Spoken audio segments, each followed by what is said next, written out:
રહ્યું છે કે યુદ્ધ જેવી પરિસ્થિતિનું નિર્માણ છે ભારત પાકિસ્તાન વચ્ચે થઈ ચૂક્યું છે। વારંવાર જે ગુરુવારની રાત્રે પાકિસ્તાન તરફથી જે અવરચંડાઈ કરવામાં આવી હતી તેનો જડબાતોડ જવાબ છે ભારતે પણ આપ્યો છે અને આ સાથે જ ગુજરાતના 18 જિલ્લાઓ હજુ હાઈ એલર્ટ ઉપર છે અને એમાં પણ ખાસ કરીને કચ્છ અને સુરતમાં ખાસ હાઈ એલર્ટની ઘોષણા છે એ કરી દેવામાં આવી છે। કચ્છમાં પણ જે પરિસ્થિતિ છે એ હાલ તંગદિલવાળો માહોલ છે એ જોવા મળી રહ્યો છે અને એની સાથે સાથે શું આખો ઘટનાક્રમ રહ્યો છે, અત્યાર સુધીની શું અપડેટ્સ છે, સરકાર શું કરી રહી છે, કારણ કે મધ્યરાત્રિએ જ બેઠકનો ધમધમાટ છે શરૂ થઈ ગયો હતો। હર્ષ સંઘવીએ તાબડતોબ બેઠક છે બોલાવી હતી અને અત્યાર સુધીની શું અપડેટ્સ છે આ રિપોર્ટમાં જાણીશું। નમસ્કાર, આપ જોઈ રહ્યા છો ગુજરાત તક અને આપની સાથે હું છું સૌમ્યા। 18 જિલ્લાઓ હાઈ એલર્ટ પર છે, ખાસ કરીને કચ્છ, બનાસકાંઠા અને પાટણ જિલ્લાના સરહદી વિસ્તારો અને દરિયાઈ સીમાઓ પર સુરક્ષા એજન્સીઓ સતર્ક થઈ ગઈ છે। કચ્છમાં 3 પાકિસ્તાની ડ્રોન તોડી પાડવામાં આવ્યા છે જ્યારે 2 ડ્રોન પરત ફર્યા હોવાનું સામે આવી રહ્યું છે અને આ સ્થિતિમાં કચ્છના દરિયામાંથી 500 બોટ પરત બોલાવી લેવાઈ છે અને અનિશ્ચિત કાળ સુધી માછીમારી પર પ્રતિબંધ મૂકવામાં આવ્યો છે।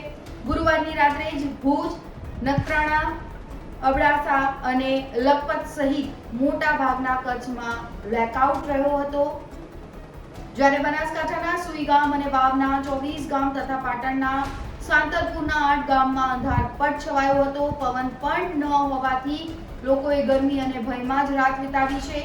સોમનાથ, દ્વારકા અને અંબાજી મંદિરની સુરક્ષા વધારી દેવામાં આવી છે। દ્વારકાના દરિયા પર સેનાએ મોરચો સંભાળ્યો છે તો સોમનાથમાં પણ બોમ્બ સ્ક્વોડ તૈનાત કરી દેવામાં આવી છે અને આટલું જ નહીં, તમામ અધિકારીઓની રજાઓ પણ રદ કરી દેવામાં આવી છે। સુરતની વાત કરીએ તો સુરતના હજીરા પોર્ટ પર હાઈ એલર્ટ છે। કંપનીઓ પર પોલીસ સુરતનું હજીરા પોર્ટ હાઈ એલર્ટ પર છે અને અહીં 23 કંપનીઓ પર પોલીસ તૈનાત કરી દેવાઈ છે। મરીન પોલીસે દરિયામાં પેટ્રોલિંગ કરી રહી છે સતર્ક અને આ તરફ અઠવામાં વોર રૂમ શરૂ કરાયો છે અને સિવિલ હોસ્પિટલમાં 3 મહિનાનો દવાનો સ્ટોક રાખવામાં આવ્યો છે। સરકાર સતર્ક થઈ ગઈ છે। અડધી રાત્રે જ અધિકારીઓ સાથે મીટિંગ ગૃહ રાજ્યમંત્રી હર્ષ સંઘવીએ કરી છે। ગાંધીનગરના સ્ટેટ ઇમરજન્સી સેન્ટર પર તેઓ પહોંચ્યા હતા જ્યાં તેમણે ઉચ્ચ અધિકારીઓ સાથે સ્થિતિની સમીક્ષા કરી અને અહીંથી તેમણે સંબંધિત જિલ્લા કલેક્ટર્સ અને જિલ્લા પોલીસ વડાઓ સાથે વાત પણ કરી હતી। અમદાવાદ એરપોર્ટ પર પણ હાઈ એલર્ટ છે। 7 સંપૂર્ણ બંધ છે। અમદાવાદ એરપોર્ટ પર હાઈ એલર્ટ જાહેર કરી દેવામાં આવ્યું હતું અને સાથે સાથે ભુજ, કંડલા, મુન્દ્રા, જામનગર, પોરબંદર, રાજકોટ અને કેશોદ સહિત 7 એરપોર્ટને બંધ કરી દેવામાં આવ્યા છે। તો આ રિપોર્ટ પર બસ આટલું જ। પડે પડની તમામ અપડેટ્સ ભારત પાકિસ્તાનને લઈને અમે આપના સુધી પહોંચાડતા રહીશું। અત્યારે બસ આટલું જ, ફરી મળીશું। નમસ્કાર।